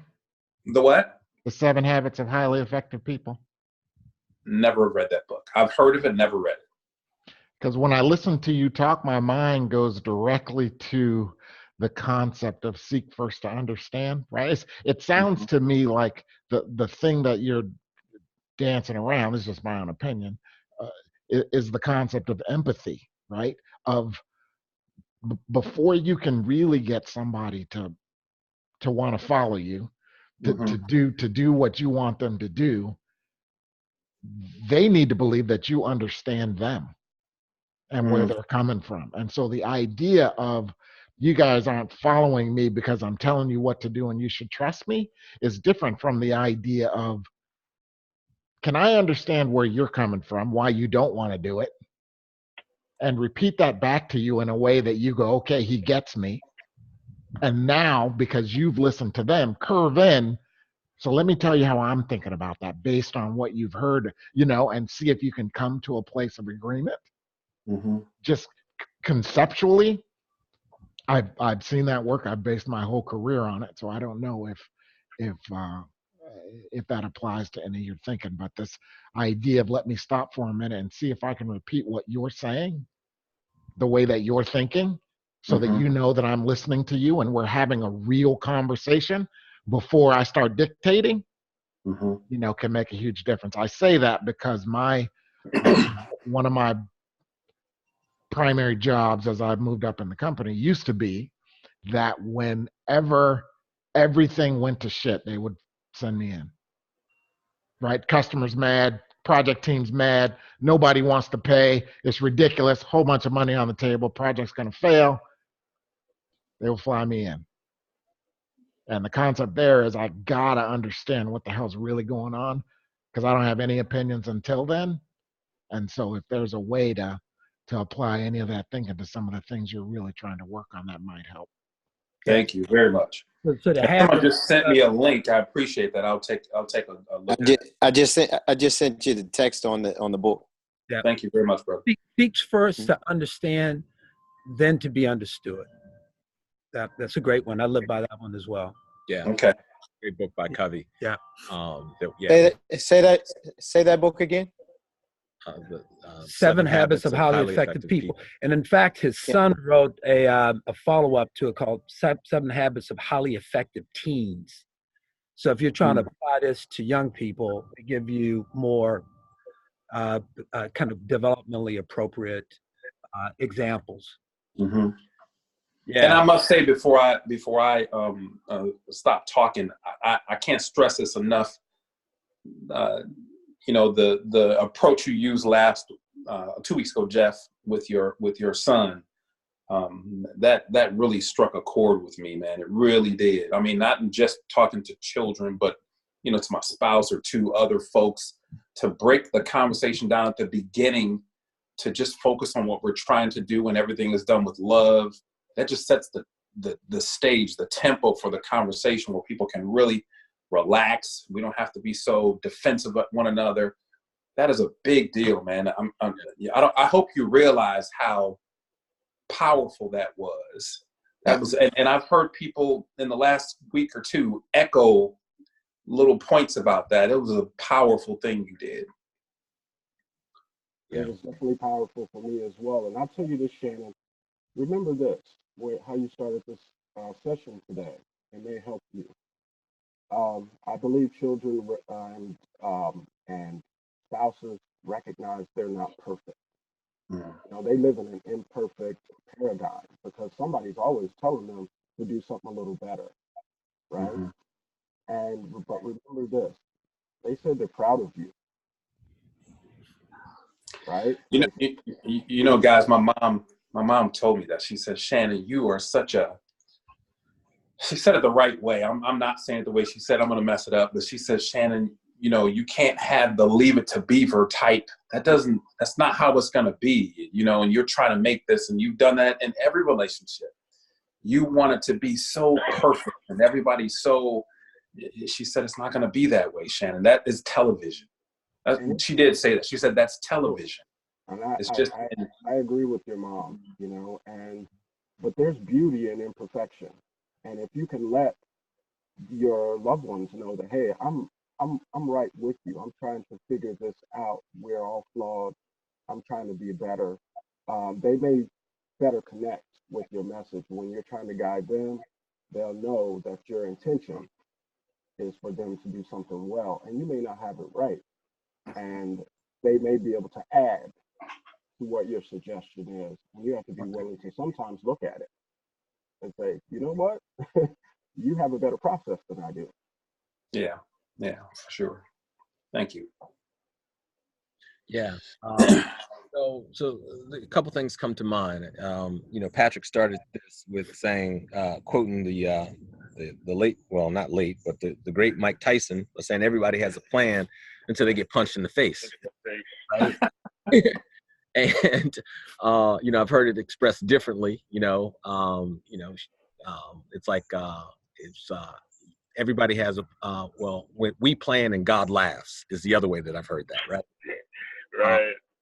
And I know for me around just this relationship with my daughter, it's I want to be intentional and I want to have the conversation and I want to ground it in love. And you have that conversation, and it could be something as simple as like, doing homework, right? And then you come back to that, and you come back to that, and then you factor in, and this is my shit, right? You factor in that you're paying, $30,000 a year for her to go to school, and you got to have a conversation about her doing fucking homework. That takes me somewhere completely different, you know? And so I'm trying to, you know, I hear you guys, right? And I hear the importance of everything that you've shared, but you know, I'm getting punched in the fucking face on a daily basis by this girl, and I am trying to, you know, be thoughtful and consider. But at what point, this is a question, do you say, you know what, yeah, I'm not perfect, you're not perfect, but this is just the way it has to be fucking done, and you need to do it this way, and until you can do it this way, we're going to have a problem. And what I'm hearing is that's it's proven to be not the most effective way, but at some point, don't you have to, like, just instill a certain level of discipline? Because I said so. Yeah.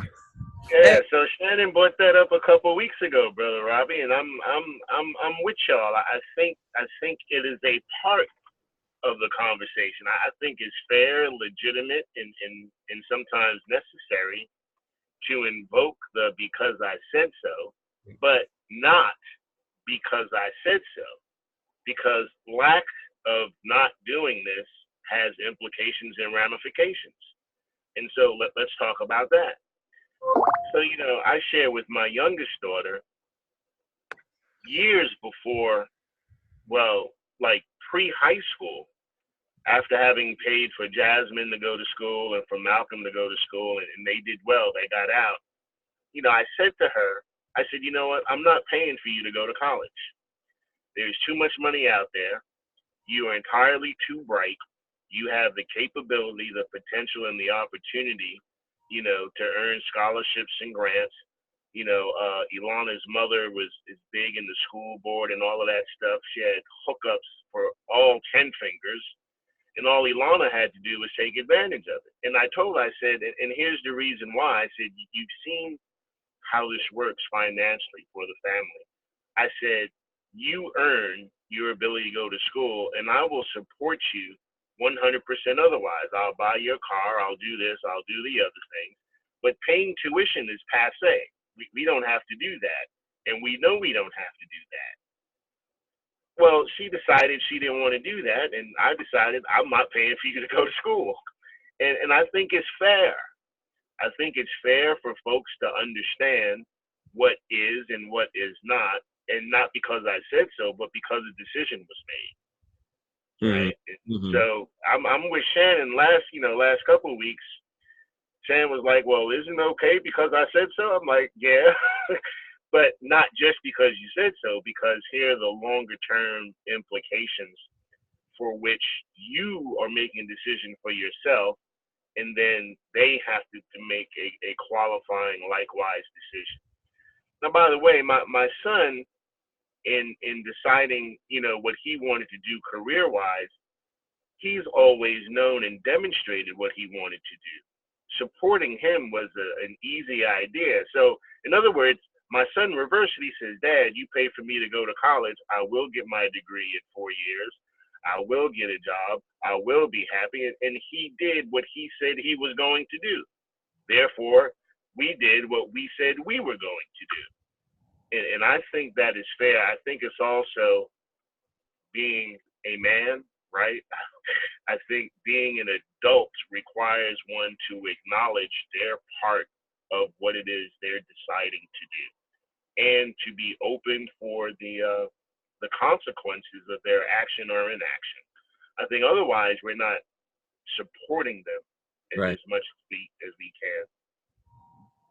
So the question I would ask you, Robbie, is with the things that you're having this confrontation with your daughter about, can you clearly articulate in a way that she can understand the reason for your decision? Why you're thinking that this is, because when you listen to Lonnie talk, he had a clear contract, a clear understanding of this is how I think about it, and I understand how you're thinking about it. And these are the two places where, you know, we don't mesh. So we have to talk about that. And if we don't agree, then at the end of that, I'm going to say, well, we agree to disagree. And then it becomes because I said so. But with with clarity. Yeah, yeah. Right. The contract is sound. And the one thing that he said that I'll throw in there that I loved, a statement that I try to use as often as I can when I'm having that kind of conversation is it fair? Because it's one thing for you to say, this is how it's going to be and blah, blah, blah, and this is how I think about it, whatever. Does that make sense to you? As in you're telling. The other, though, is she says, I should be able to go to school for free. We have more than enough money. You did it for Jimmy, whatever all of those things are. You completely understand that. And now you go through and say, this is exactly how I think about it. Right. Is that fair? Because in that moment, now I understand the parts where we agree and the parts where we disagree. And the parts where we disagree may end with, well, as long as I'm the one that's footing the bill, I do get to say that this is how it's going to be, but at least we understand how we got there. The question is, do we jump to, I told you so, because it's easier Right. than clearly articulating it? Or is it because we've gotten to the place where we both know exactly what the hell we're talking about and what we expect? And now I can say, because I have leverage, this is how it's going to be. Yeah, and I think the slight difference between my situation and Lonnie's is that he's talking college. My daughter's still in high school. Right. Yeah. And and all of this certainly was complicated when I left the house. Right, I'm in the house. Matt, yep. We don't have we have them, but I can deal with them, in real time, in the moment, right then and there. Right. But 2-3 days go by, it's a much different story. And then, some of that is, is she, having a reaction to, because now I'm processing all of that, right? How much of this is her rebelling against kind of, me leaving the house?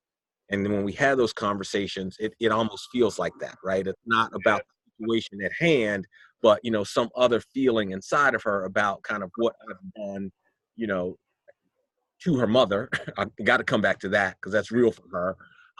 And what I've done to, the family collective. And so we're not always dealing with the real issue. And that I think is our challenge. Yeah. And the other factor I'm wondering is that play is, your strong sense of responsibility to the family, and as whether that is being fully understood and appreciated, right? Particularly from a financial standpoint. And I'm wondering whether she understands, how finances flow, because there could be the appearance that, you've got the means to make anything happen. And as a result, you're obligated to make that happen, right? So that's one thought that comes to mind. I think the other one, and I've had tons of conversations with parents about whether they underwrite the cost of their children's education, and typically it's around the outcome, right? When a parent knows that they're investing in something that has a return, and typically it's the STEM professions versus their children wanting to study liberal arts or fashion, and they're concerned about the child demonstrating the discipline and the commitment, to being excellent, and can kind of pay off. And to what extent is that at play for you? But those are just questions, because I think those questions will motivate all of us or not to make what could be a sizable investment. Guys, I want to go back to something that Patrick said a minute ago. He asked the question, and Robbie, you had spoken on just a touch. You said that is it because I said so because it's easier or because of something else? And I don't know how you guys feel about this, but I believe the generation, our parents, may have used the because I said so because they didn't want to be questioned by children. I think our generation is a little more, we communicate probably better with our children than our parents did and their parents did, et cetera. And I think our generation might use something like "because I said so" because we're tired of having the back and forth, the argument. I've explained this is why I believe it is, and it seems like you understand it, but you're just not willing to go the direction.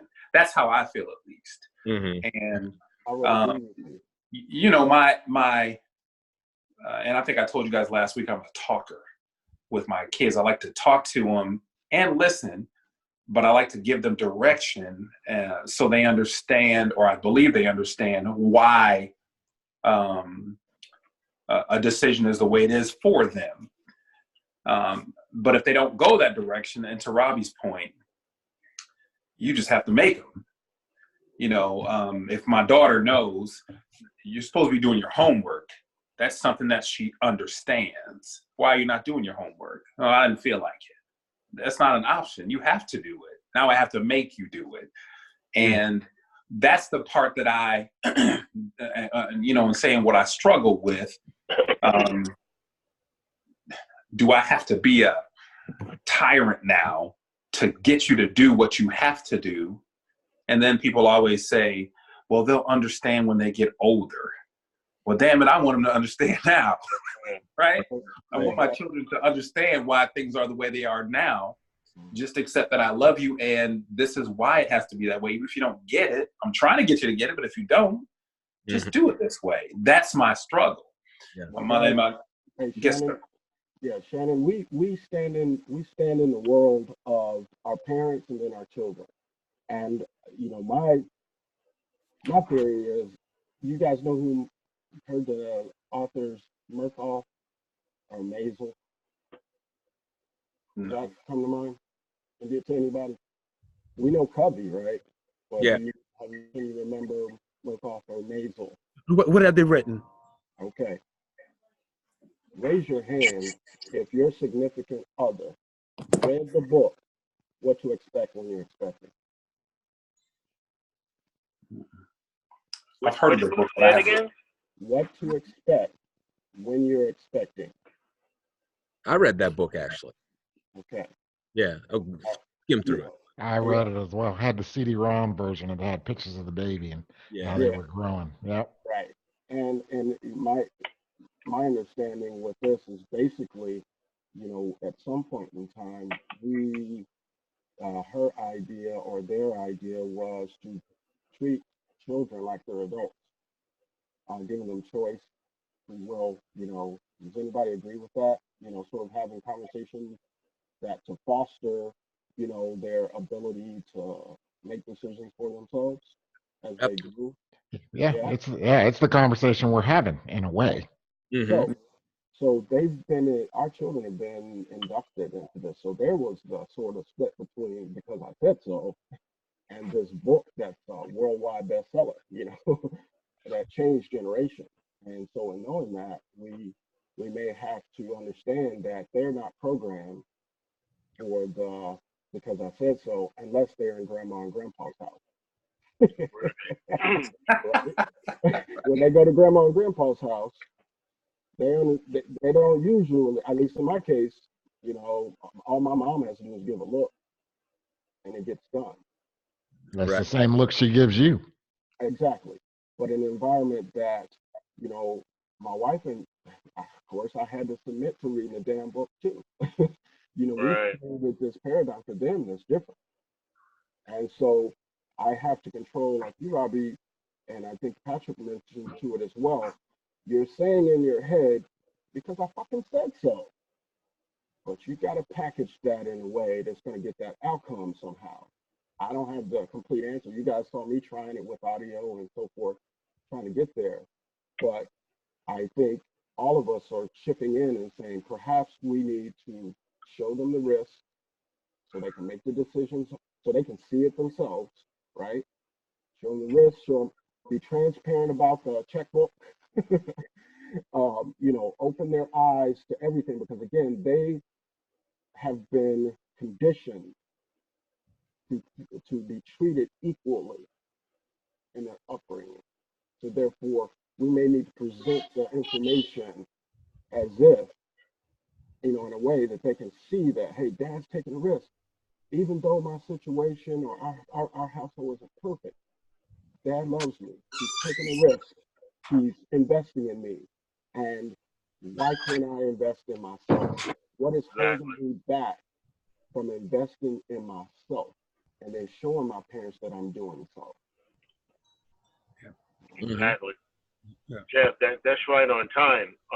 If we can get our children to understand their actions are an investment in themselves versus they're needing to react to what we tell them.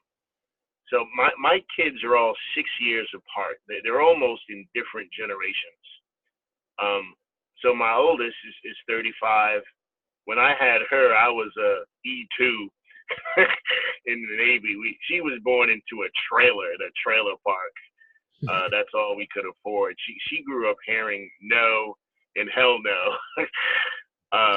My son, he grew up in a negotiation, right? It was like, well, let's see what we can do, son. Because that was 6 years later. I'm an E6 now, and life's a little bit better.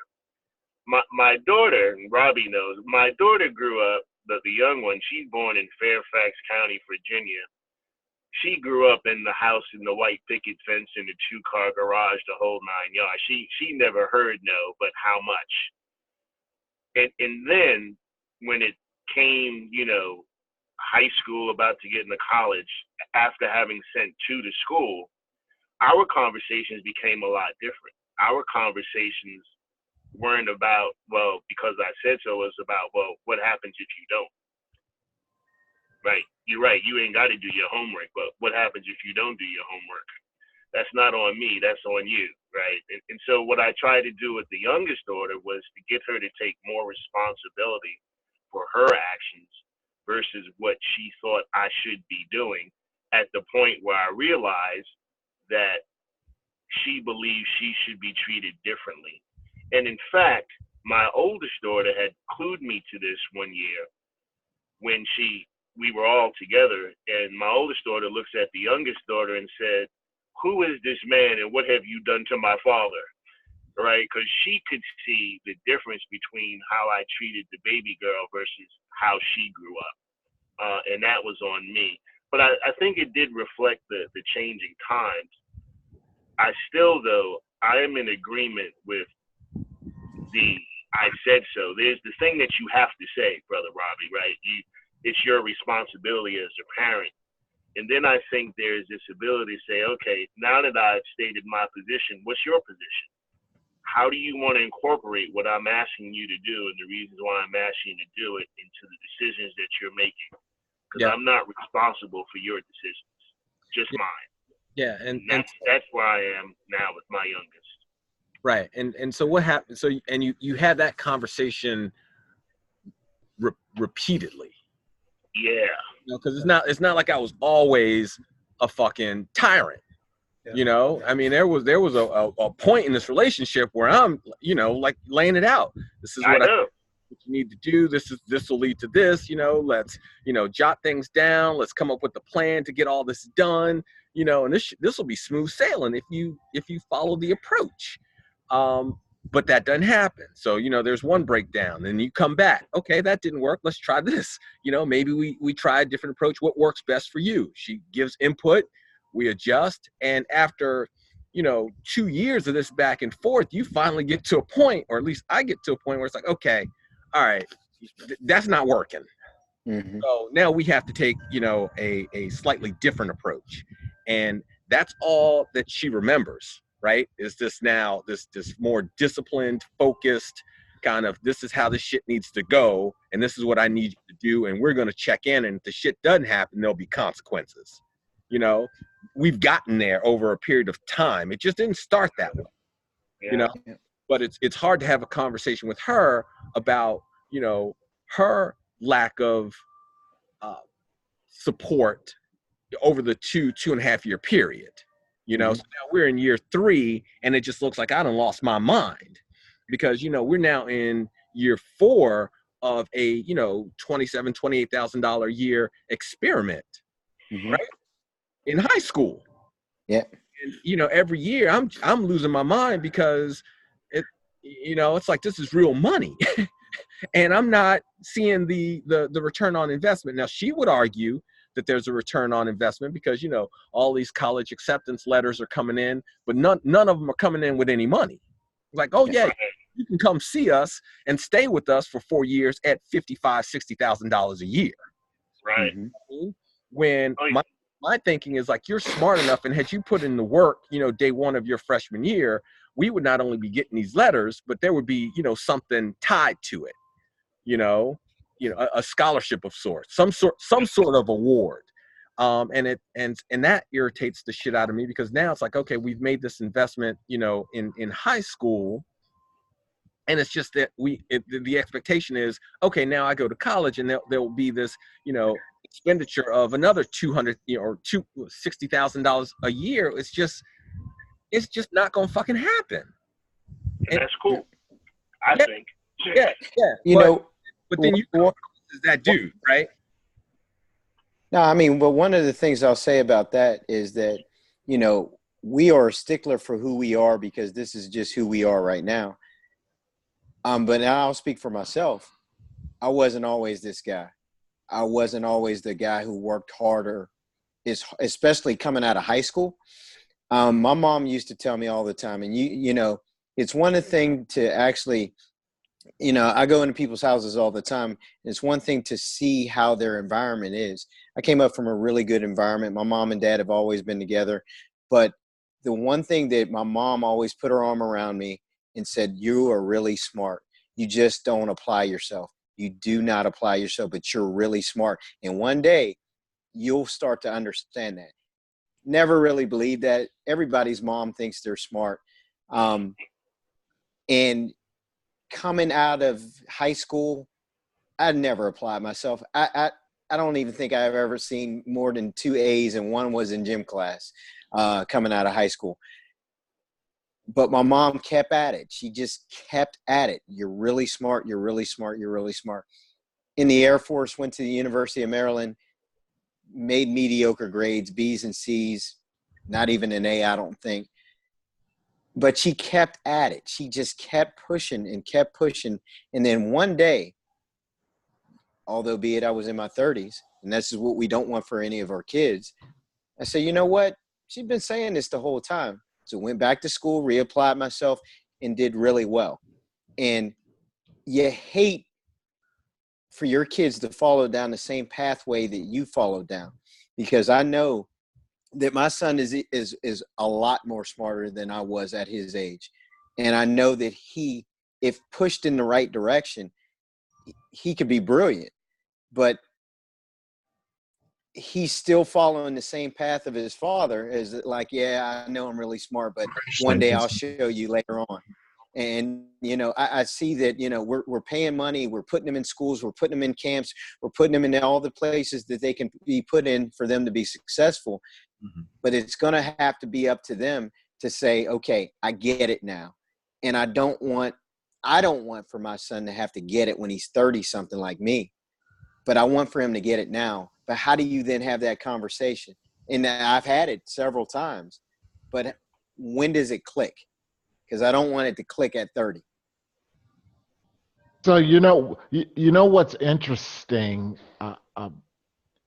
where this conversation is taking me is because everybody keeps saying, you know, Robbie keeps saying, you know, I'm not spending that kind of money. That's not going to fucking happen, right? And we're talking about all these transactional things, but we're having this conversation right now, which is a conversation about who we want our children to be, mm-hmm.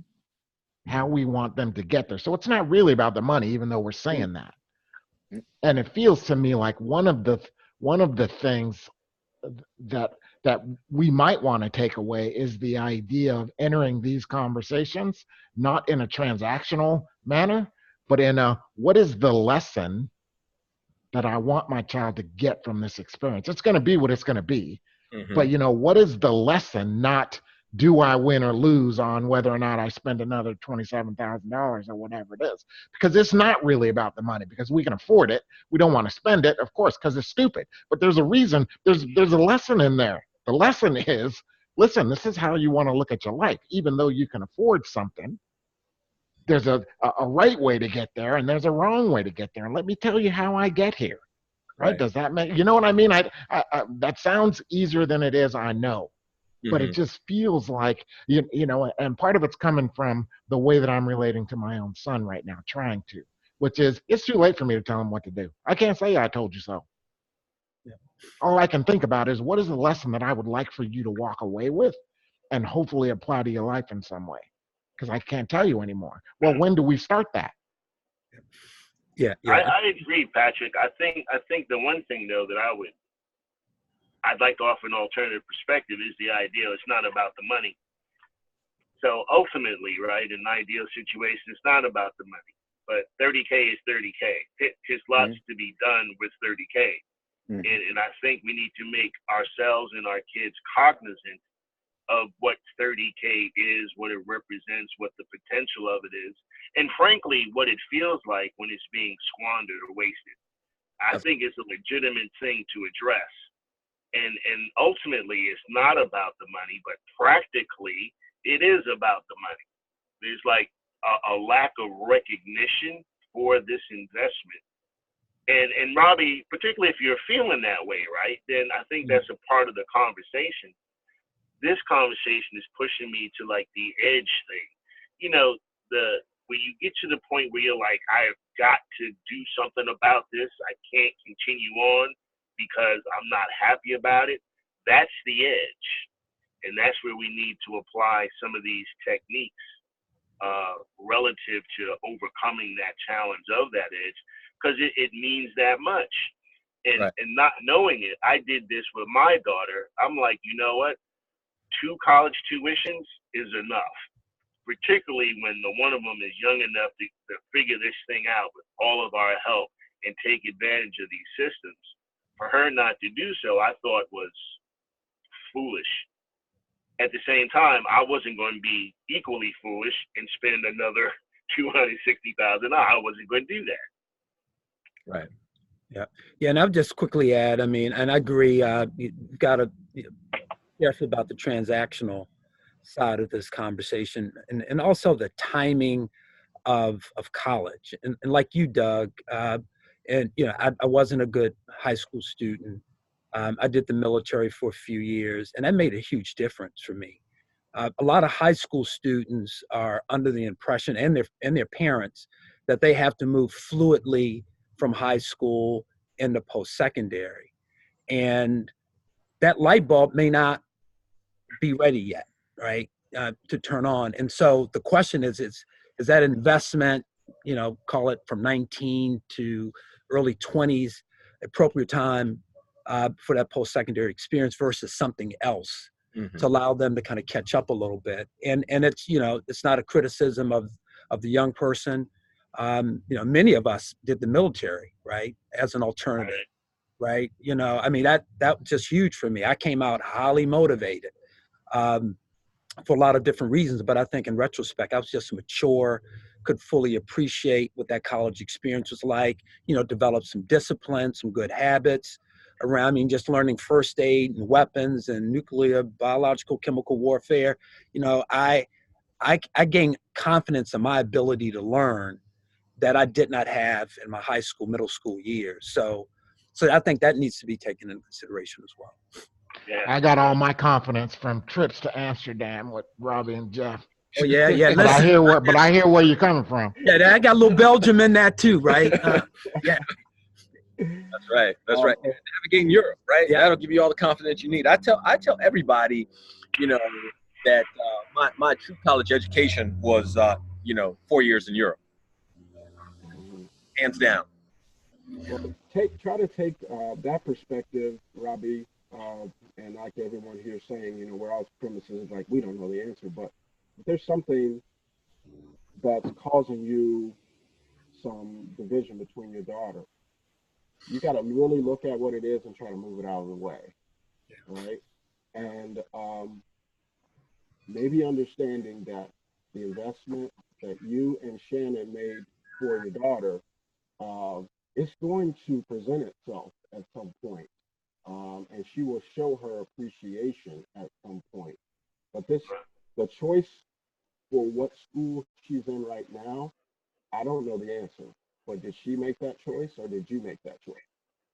And or you and Shannon together make that choice. You know what I mean? Yeah, it was a joint decision because she, you know, had always been in private school, and we thought that the school that we were mapped to in Columbia Hmm.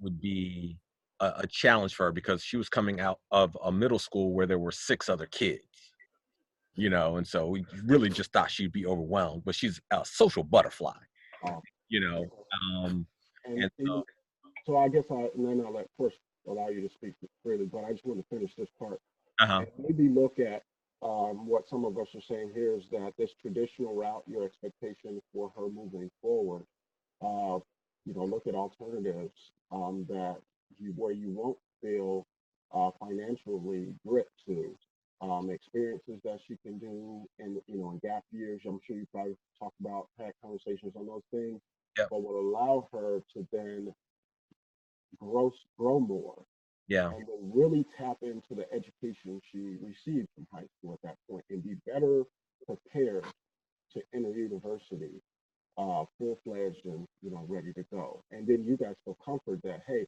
let me take the pressure off of us, because right now we got to build our relationship. She's yeah, going to get there. Kyler has you and her and Shannon. She's going to be fine. yeah. It's got to, somehow you got to be able to take the pressure off there, I guess. Absolutely, and I get that, and I appreciate that perspective, Jeff. And actually, I appreciate all of your perspectives on this, and I get that it starts with me, and that I have some work to do around that, and I need to, and it's hard. But you're right, Patrick. The transactional piece, yeah, it clouds my judgment, right? Because I see her and I just see a big dollar sign, and I see Hmm. someone who's not fucking appreciative, right? And Right. and that's hard for me, right? Especially when Dejan will tell you we work for everything we got, and then just to give freely to someone who at least on the surface doesn't have an appreciation for it, it's challenging. But I think I need to kind of strip that away and focus more on our relationship, and I'm gonna give that a shot today. Can I throw just one other thought in there? Very very short story. Absolutely. Because I think that you are keying into where the work is, and you just said it. But what you kept saying when you were talking is we're not even having we're not having the right conversation, Mm-hmm. right, in those transactions. Mm-hmm. And one thing that I thought was crazy in my own life is I was adopted. Most of you guys know. I have a brother who's 7 years older than me, but he was my dad's son, but not my mom's son, and all of this stuff. He came to live with us when I was younger, when I was like 10, so I wasn't the only kid anymore. But he came to, and he hated me. He hated me for our whole childhood. I struggle right now to have a relationship with him because he's stupid. He beat me up all the time, until I got to the point that I could beat him up. And so we were having all this stuff that we were doing to each other our whole life. And my mom had a conversation with him when he was 23, 24 years old about his childhood. And the the the thing that came out of it was my mom found out that his whole life he believed that my dad wasn't sending his mom money Mm. to take care of the kids.